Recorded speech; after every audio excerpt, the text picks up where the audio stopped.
for an update on the Outerbridge murder. The Jordan Outerbridge murder, sorry.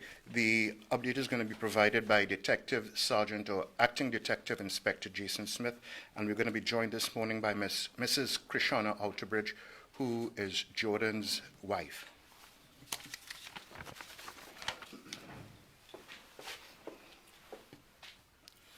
Good morning. We'd just like to give an investigative update on where the investigation is at the moment in relation to the murder of Jordan Outerbridge. I will speak first, followed by his wife, Ms. Krishana. So we are about a week into the investigation, and what we have been able to identify so far is that we are still looking for two men who were on a motorcycle. The rider of that motorcycle is shorter in height than the passenger.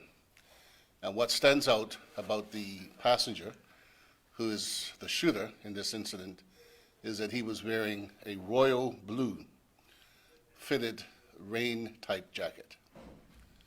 We are aware that the motorcycle in question, at approximately 10:09 p.m., the night of the murder, traveled along the railway trail, that's Tribe Road number 2 in Warwick, past the residence where is now the scene of the shooting. We know that that same bike came back at approximately 10:30 p.m., where at that time the passenger got off the bike and shot Mr. Outerbridge. What we are particularly appealing to the public for is that if there's anyone who was in or traveling along Ord Road at that material time, particularly around 10:09 p.m. that night, and then at 10:30 p.m. that night, and saw two persons on a motorcycle fitting the description that I just described, the rider being shorter than the passenger, and the passenger wearing a royal blue rain-type jacket, please make contact with us. That is of vital importance. We also want to thank the public for their assistance thus far. We have received several calls from members of the public who live in that area who have given us information that have assisted us in this inquiry, and we appreciate the assistance that you've given. The investigation is progressing, and we're also appealing for persons who live along Ord Road who has CCTV footage, also to please make contact with us. I will now invite his wife to come and share some remarks.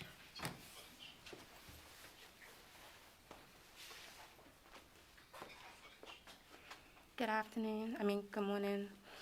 My name is Krishana Outerbridge, the wife of Jordan Outerbridge. There are no words to describe the impact this unfortunate tragedy has put on our family. I can't stop thinking about our 18-month-old daughter that would never see or even understand how much her father loved her. This is just a nightmare, and it just replays in my mind all day, every day. And, I'm just lost for words because my husband is such a great man.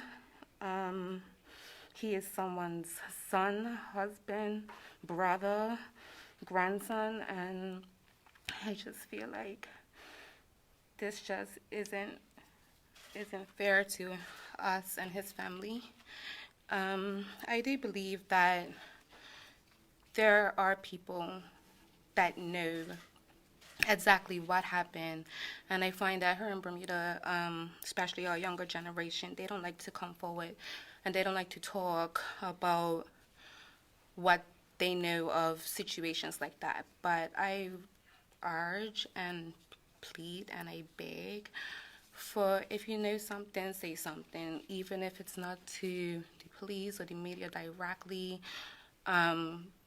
Inbox me on Facebook or Instagram, or it's people that know everybody and that know us as a married couple. And I just really want justice for my husband because he did not deserve this.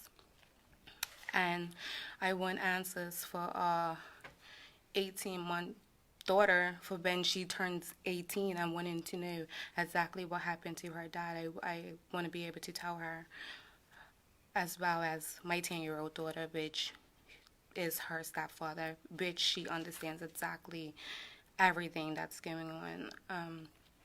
We just need disclosure, even though this is not a chapter in my life that I want to close. But please just say something if you know something. Thank you.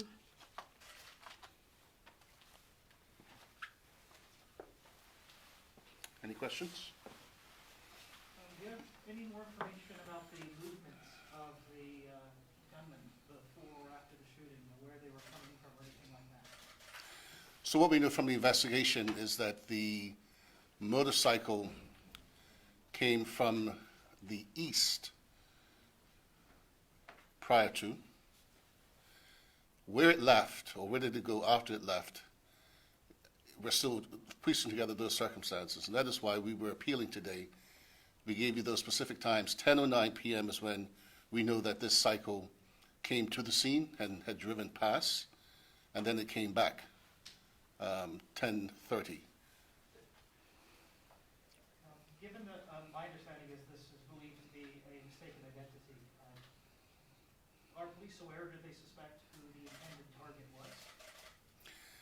Well, from the investigation, we have received some information of a potential person.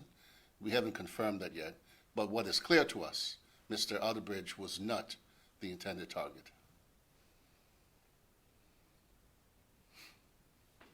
Can you say anything can you tell us about the level of support you're getting from the public in terms of anonymous tips or information?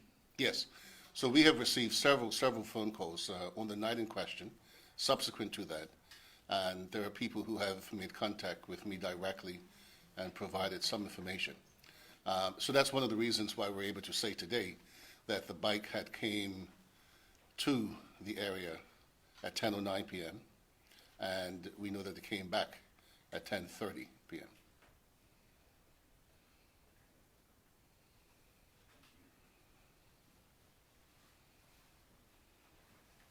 Any other questions, members of the media?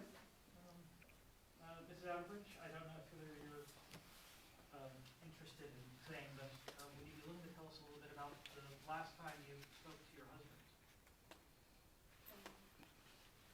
I don't want to put you on the stand here or anything like that. No, it's fine. The last time I spoke to my husband was Tuesday. We both work from home, so we're home together. We was home together all day. In the evening, most times I do take the girls out on a walk, and he would go play cards with his friends. They did this on a regular basis. It's not like my husband wasn't somewhere he wasn't supposed to be. This is their hobby. Me and my husband travel to play cards, you know. So even for that saying wrong place, wrong time, he wasn't at the wrong place, you know.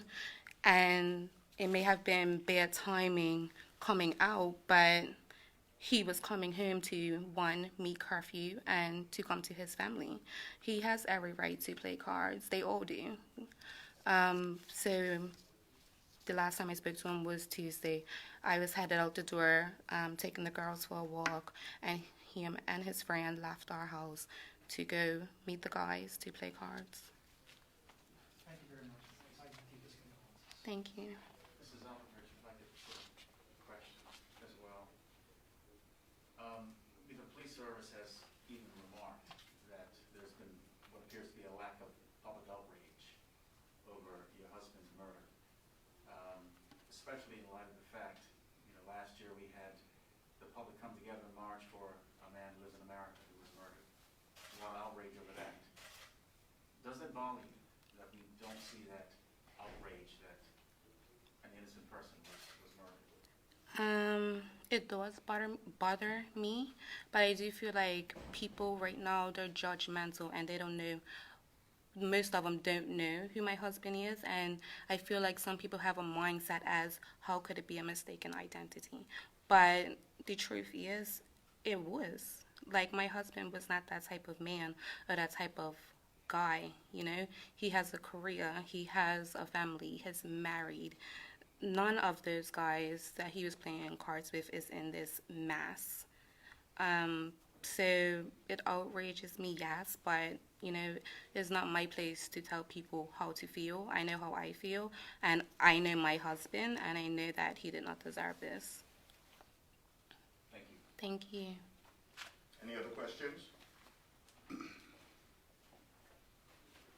Any other questions? No.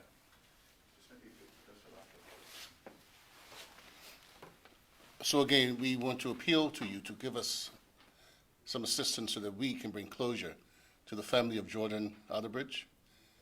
And if we work together, we can solve this crime as well as other crimes within our community. But it takes your support working in tandem with us. If you know anything, you can please contact me on 717-0864 or email jsmith2@bps.bn. Thank you.